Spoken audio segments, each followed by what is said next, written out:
All right, Chuck, thank you. This past spring, college students had a semester unlike any other, trading their classrooms for bedrooms or the kitchen, maybe the couch, as they were forced online. Yeah, but what about college programs that require hands-on training like nursing and other medical fields? And how do they look this year? 25 News reporter Caitlin Pearson is digging deeper into how the professionals of the future are training today to help you as a patient tomorrow. Those on the front lines have become the heroes of this pandemic, but before they can get there, they have to complete their schooling. Listen to your abdomen now, okay? These student nurses are hard at work, scrubbing into the classroom after their in-person labs, simulations, and clinicals were cut short last spring. Last school year turned out to be an extreme challenge, particularly on March 17th. It's a day I'll never forget. Local colleges wasted no time. In 2 days, they were ready to go. We started online classes no later than Tuesday the next week. It didn't even take a week. So my faculty and staff were awesome getting ready to convert everything over to online instruction. It was crazy because we thought we were going home for, a 5-day spring break, and then it turns into 6 months, So our worlds were kind of shaken a little bit. What used to be done on mannequins and patients in clinicals was shifted to computer simulations.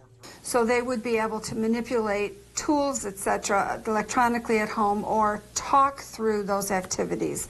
So they were actually able to engage in skill development. Getting that hands-on experience to learning completely online and teaching ourselves and reading and all that, it's just a whole different type of learning style. So it was definitely very overwhelming and just crazy at first. One local professor says the changes started important conversations to make sure every student could graduate. The topic of equality became a very different topic at that point. You needed to make sure that students had access to computers, access to internet, that they had a quiet environment at home. Many students had their children at home. So flexibility was huge. You really couldn't expect the same thing from every single student. Last year, seniors who were ready to take their licensing exams had to wait as testing centers shut down. But these schools say the local hospitals had limited capacity, so they didn't miss out on job opportunities. All right, we're going to move over here. Fast forward to this fall, students say they are appreciating every moment gowning up, listening to heartbeats, and problem solving together. When I walked back into the school for the first time, I almost cried tears of joy. And it gives me goosebumps just talking about it. I was so excited to finally be back. There are some changes, though. For some schools, it means smaller class sizes or more time in between to properly clean. Teachers are getting creative to social distance, using laser pointers to show instructions. We might be doing some things even better than we did them before.